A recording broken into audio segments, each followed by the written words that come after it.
Hi, I'm Kimberly with Pace Homeschool, and this is a video of how to turn in work samples and use the Genius Scan app.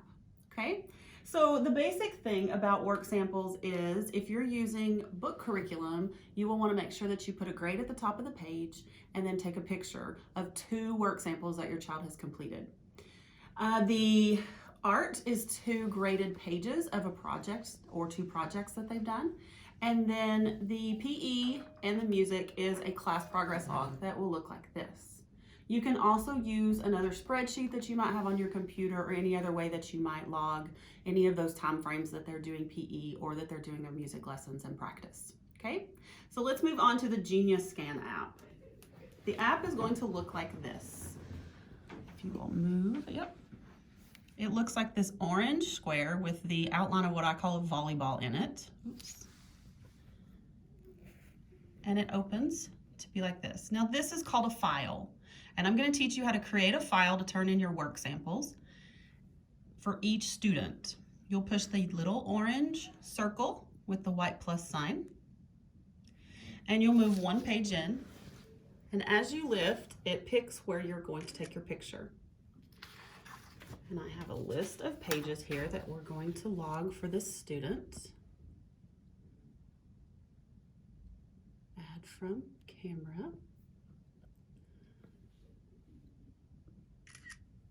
And it takes the picture for you. Sometimes you have to push the button, but not usually.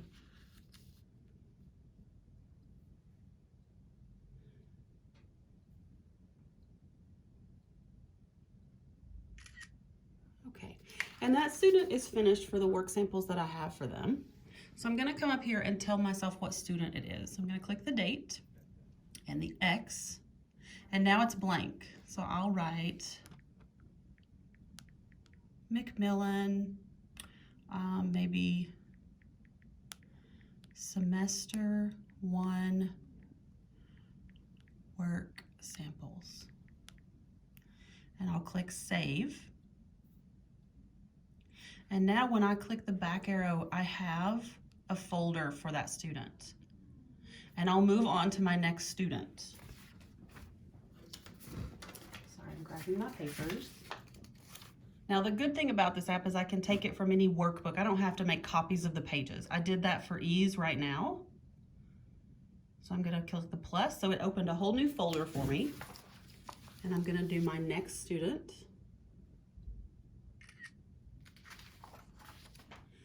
And it's still going, so I will click add from camera. This is a Rosetta Stone language report. It's an online program, so I can very easily just print out the report and take pictures. And then this is, I push the plus, add from camera. This is a teaching textbooks report, and he's gone further. That was his cooking. He's gone through to that lesson there. And to clarify, one of those options is that you can add it from your photo stream. So actually, I'll show that right now. Perfect. So if I press the plus and I say, well, I already took a picture of that because they were doing an art project and I took a picture of their artwork. I would click add photos, and it will allow me to open up photos, and we'll say, oh, they crocheted pumpkins. So I will choose, and it brings it into my folder for that student. Now I still have not named this folder, so right now it just has a date and I will not remember that. So I have to go up here and I press the X to get rid of what's in the line. And this one was for Porter's work. So I will type in Porter, semester 1 work samples. Okay, and then I click save. And now it says it at the top. So when I click this back arrow, it's right here on my screen. Now, when I did the first student, I forgot to put in his art picture. And so I'm gonna go back in and say, oh, I need to add something. I haven't emailed it to my teacher. I'm just saving these ready for semester end. Right here is his art. So I'm gonna click add, and there are grades at the top. Make sure you have a grade on every work sample, and I'll add from camera. Come up here and let it take a picture. And it has added that, move out of the way, to his folder. I'll tap to the back. So it's added that picture to his folder. Okay? So then all I have to do is go back. Now, it did not do this time, and I wasn't able to make it do it, but I'll show you a picture. This picture originally has so much black on it. Sometimes it will not catch exactly the white frame of a picture or on the workbook or whatever. I can click this magic wand here. Can you focus on that magic wand? I don't know if you can see that. Yep.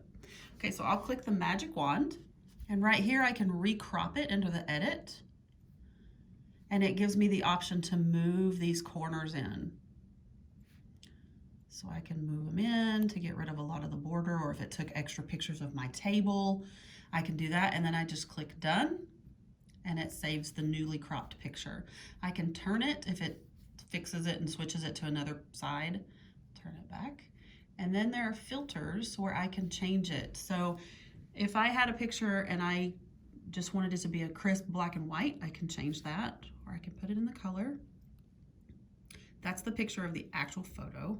And then this one's just a none. It usually defaults to none, or it will go to black and white if it feels like that's what you're taking, but you can change any of them in this section if you feel like it did what you didn't want it to look like, okay?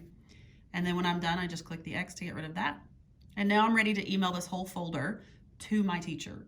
So this upload button right here, I will click it, and I just want to email it. So I'll click email. It takes that whole folder for Porter, and it tells the name of it, and I'll click to, and I'm gonna email it to myself because, well, I'm a teacher here.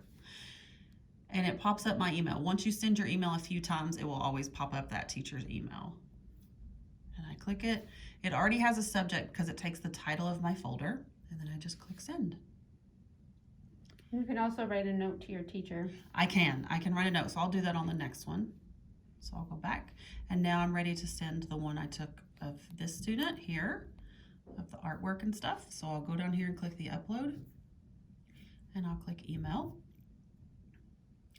And here I'm gonna send it to the email I want it to go to. And then I can slide up just a little bit. And right here I can type my message. You know, let me know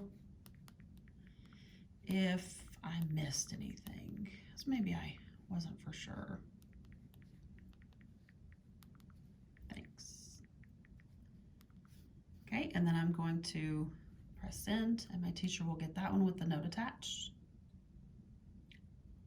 And it is completed. This is always in your thing until you decide to delete them. So if your teacher comes back and says, oh, I didn't get that email, sometimes it doesn't go through. You'll always have it in your Genius Scan app, so you don't ever have to go back and retake pictures or anything else. And then at the end of the year, when the new year starts, I always go back and delete those folders so that I know each year which one I'm on. Okay? So that is the way that you use your Genius Scan app. If you have any questions, please don't hesitate to reach out to your teacher, ask some questions, and we'll be more than happy to answer those questions and tell you how to get that to work to your benefit. It does make everything a lot quicker, a lot easier, and then you just send one email. Thanks so much, and have a good day.